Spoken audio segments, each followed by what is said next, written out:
Can you increase your joy? And why should you do that?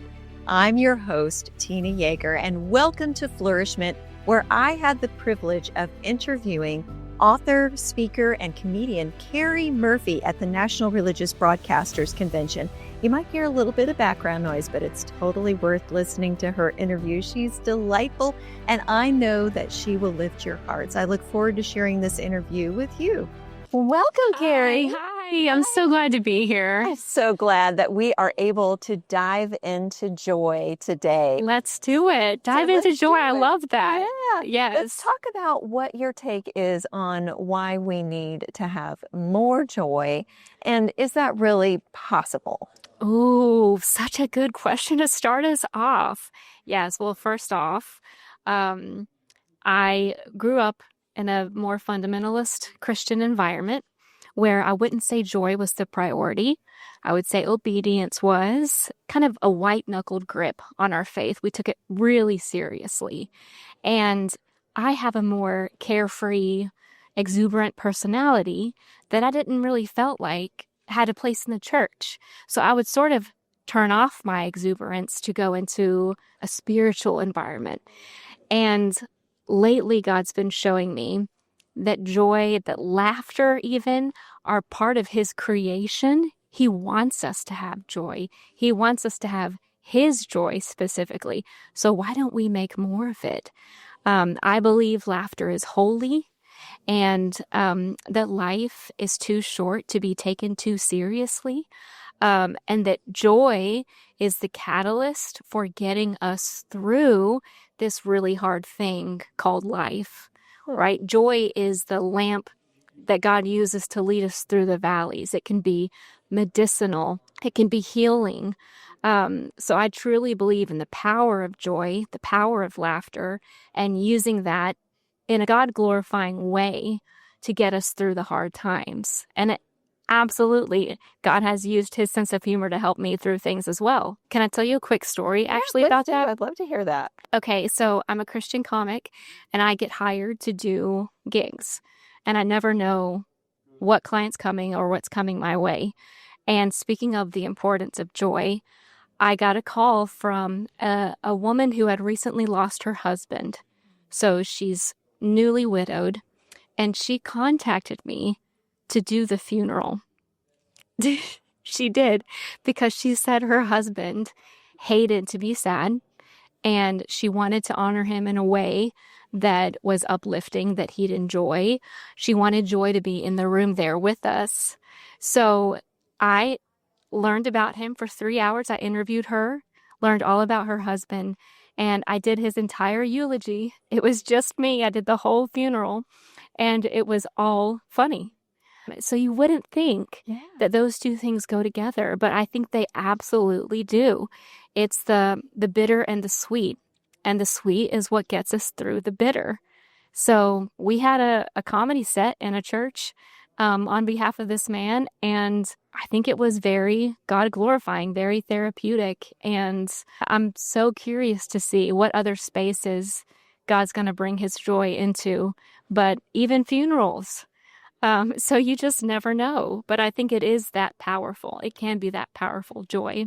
Okay, Carrie, let's unpack that a little bit, because I know that there are people out there that are listening that are saying, there is no way in the middle of my trauma and my crisis that I'm going to laugh or find joy. You're not happy, so how can you feel joy? Can you talk about what that looks like to have joy in the midst of darkness? Yeah, I think it's holding space for both. And I've done in therapy a lot of parts work. So there can be a huge part of you that is holding that sadness, that is holding that darkness. And I've been in those dark times. I've been in seasons of depression, seasons of anxiety. And in my early 20s, I went through a really painful divorce. And looking back at those times, I remember the nights that my friends would come over and we would just talk about it. We'd laugh, we'd cry.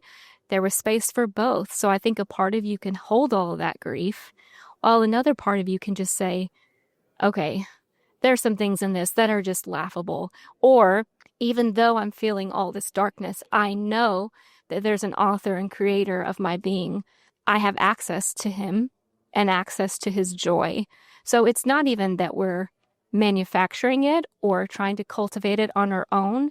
We have access to it through Christ.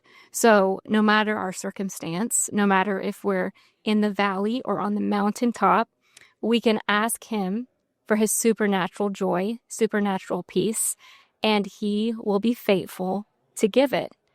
So I would say just making room and making space for both, and not feeling shame for having those more light times in the darkness. I think there's a lot of taboo around, if I'm grieving, if I'm depressed, I shouldn't be happy. I shouldn't have joy. There's a time for both.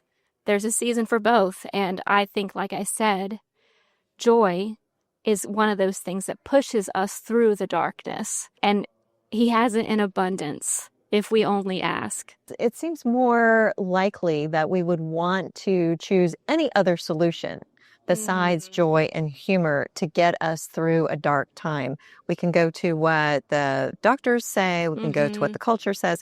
Not that those are necessarily 100% wrong. Some of those things are very beneficial. But why do you think that going first to joy can be beneficial? Yeah, because joy is connected to truth.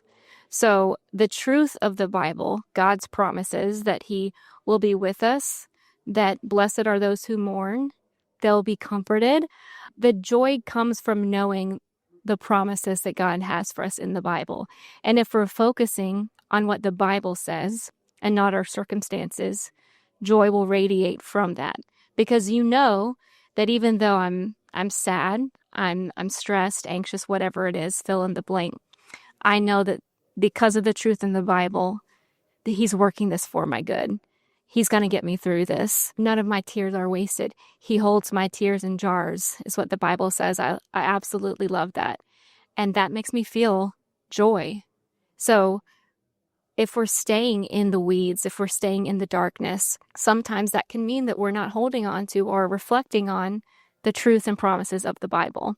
But when we start with the Bible, it's going to bring us joy because that's where our hope is. So naturally, just staying in the Word. What does God say? What does Jesus say about this situation that I'm in right now? That's joy. And so that's why I would go there first. And specifically, humor seems to be part of our healing design. Yes, As a therapist, I have recommended humor for people to get even to take down their dosage of Xanax until the doctor was able to wean them It's off of it. And it's medicinal. amazing. Why do you think that is so beneficial for us?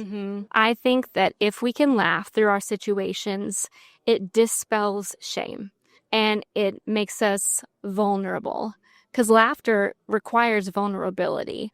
And being funny requires vulnerability. And so I think it can really foster that in a way that other things can't. And there's something that's released when you laugh that just sort of automatically lightens the load. It doesn't take away the problem, but it kind of cracks open a window and lets some light come through. That's why I think it's so important, because our eyes can tend to just stay down.